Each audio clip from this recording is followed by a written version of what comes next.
Holmes Hobbies Motor Control. It's your boy Josh, aka Coleman, and it's official. I don't know if you guys can see this. I'm sorry if the settings are off. I'm sorry if the framing is off. I know that it's kind of awkward.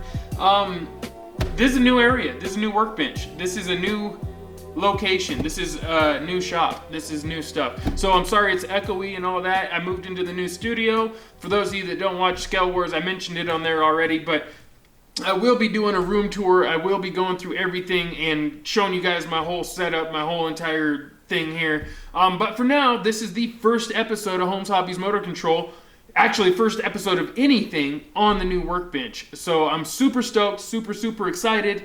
Shout out to my buddy Jared for actually building the bench itself for me. It's in a closet. This is actually in a closet in my office, which is really cool. So anyways, you guys, my apologies for the lack of videos lately when it comes to anything other than Scale Wars. I've been cranking out Scale Wars just to make sure that stays on point, or well, somewhat on point. I was off on one day, but the whole reason for that is because it was the only one that I could keep going without messing up everything else. I needed to take time off to get all this stuff built, get everything set up, reorganized, and then go through and make everything function again. And that was the hardest part. Computer needed work, figuring out where all my tools go, programs, there was just a lot of stuff I had to do. So, but I'm back at it. We're here, and I've got the yellow Jeep on the bench today. I felt like it's been too long since I've used this thing. It's been a while. I haven't driven it, haven't done anything in a while until today. I took it out today and I drove it. And you'll get to see that video on the next episode of Holmes Hobbies Motor Control. But for now, we're going to work on this bad boy. Because when I took it out and drove it, I noticed it had some issues, which I was expecting. So the first issue that I noticed it had is the steering servo is extremely weak. It starts off strong, but after about 5 to 10 minutes, it is struggling. It's so delayed, it's not even funny. And then it doesn't even have the power to push through the turn. So definitely going to have to fix that, because this truck is a binder, man. I bind this thing up all the time. I wedge it into things. I bind it into the rocks. And speaking of binding it into the rocks, I did that today, and I broke a factory rear link. God, this thing is dirty. I broke a factory rear link for the first time today. I could probably, there it goes right there. I could just push it back off. This is almost a 6-year-old Axial SEX 10 Trail Honcho, and definitely built, my old style, budget style for the most part. Not 100% budget. It used to be a really nice Jeep with some really nice parts on it, but now it's more of just a beater that I take out and drive around, and I wanted it to be reliable, I wanted it to be heavy, and I wanted it to be extremely capable for what it was. It's very undermined. Most people see this and they don't think it's going to do as good as it does, especially since there's not a straight line on it. It's old, beat up. There's, the parts on it now are considered cheap. And, yeah, so anyways, I broke a factory link, man. I ran factory links on this. It still has the factory 3 link up front, and it's got the factory upper links in the rear. So finally broke one today after all these years, which goes to show you don't always have to upgrade everything right out of the box. So, I mean, that's a long time, but you can see, look at it moving around now. That rear axle it shifts all over under there. So anyways, we're going to replace this servo. I've got a SHV 500. It's the BLS SHV 500 from Holmes Hobbies. You guys should be pretty familiar with this by now. It's been out for a while, and I've installed several of them here on my channel. So we're going to install this bad boy. Let's go ahead and crack this open, and we'll just dig into it real quick.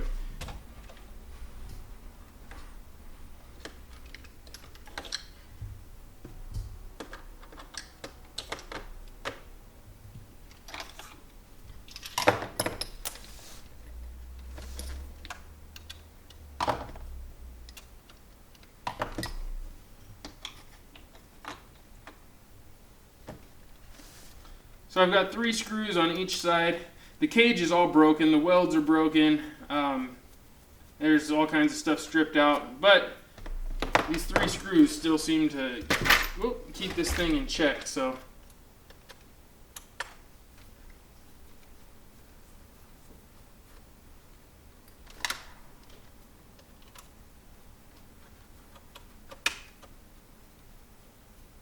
There's welds on welds on welds on welds. This is like the most hideous truck ever created. But I gotta say, I love it, man. I love this thing. I was putting up videos on Instagram and Facebook of it too, and it's just, love this old thing. Nothing right on it, you know, but everything's right. If that makes any sense. Yeah, nothing good on it. Everything's messed up. Everything's old and beat up. Except for the electronics. It's got a nice Holmes Hobbies brushless system. It's got a nice motor in it. It's got some good ProTech batteries. Definitely a good rig. Alright.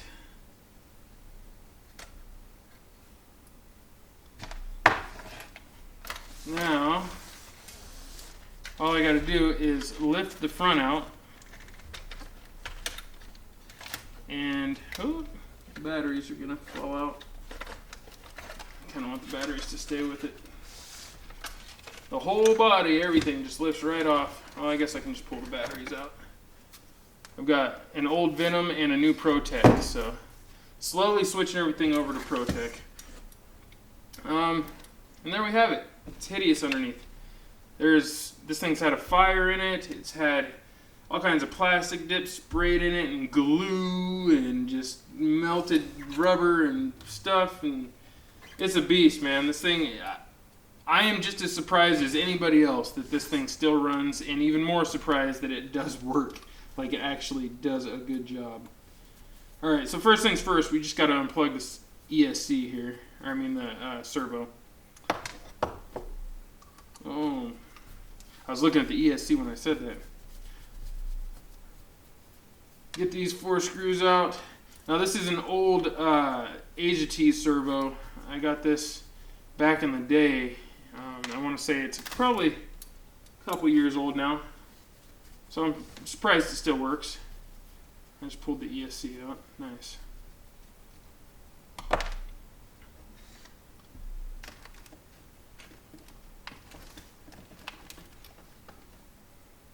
Alright.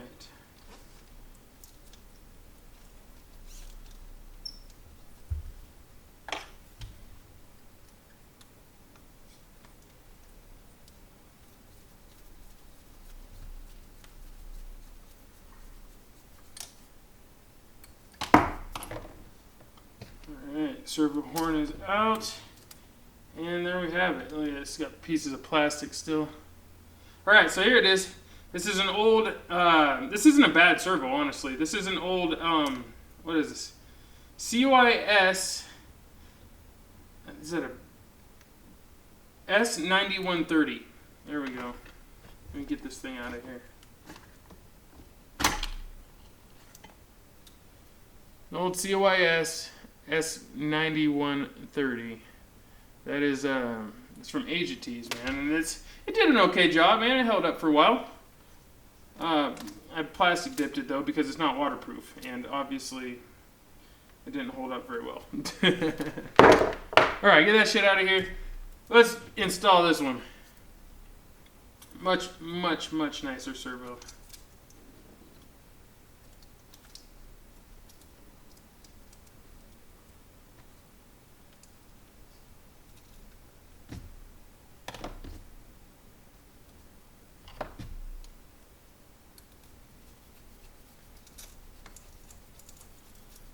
It's another thing I really like about it too, is that the servo is black, like it should be. I hate it when these servo companies make servos that are different colors.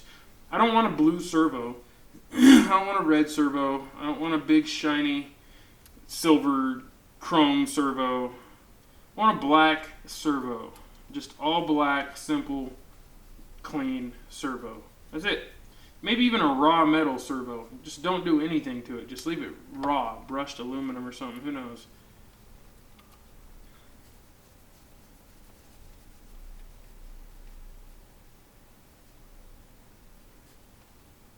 So the servo mounts are stripped out. That's alright.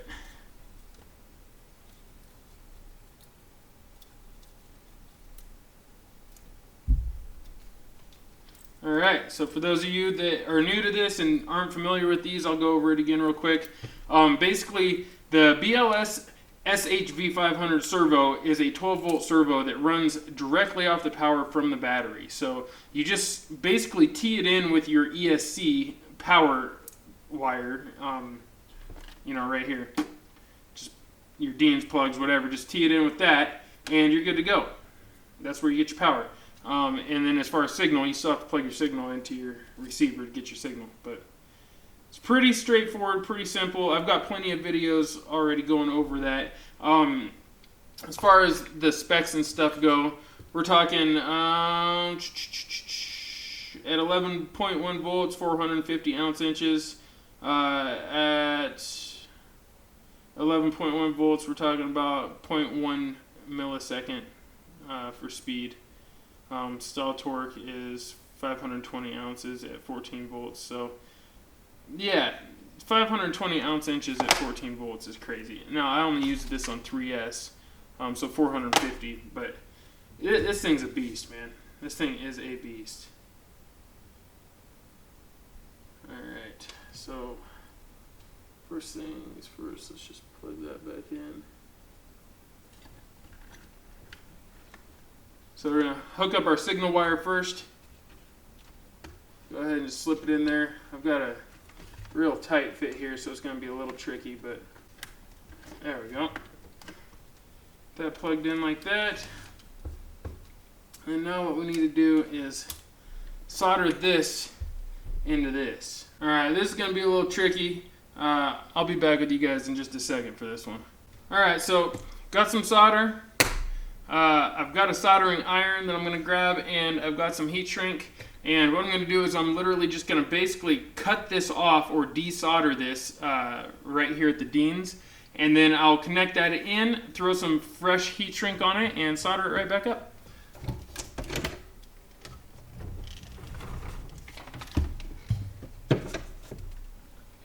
I got to admit, this is a little awkward still because I've never... It's weird, just I feel like I'm working on somebody else's workbench.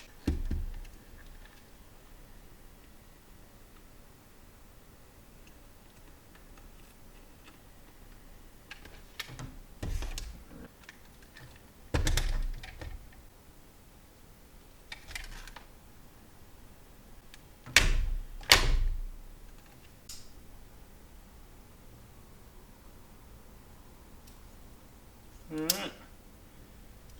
There we have it. All wired up. Now, we test it out, make sure it works, and then we will go ahead and button it up. Grab this ProTech battery. Grab my old cheap radio. Turn that on. Go ahead and plug it in.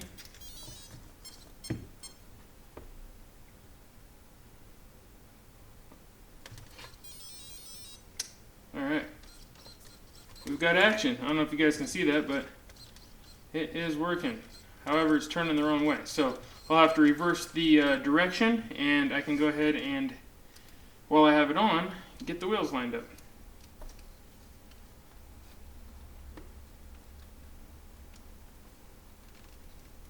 There I have it.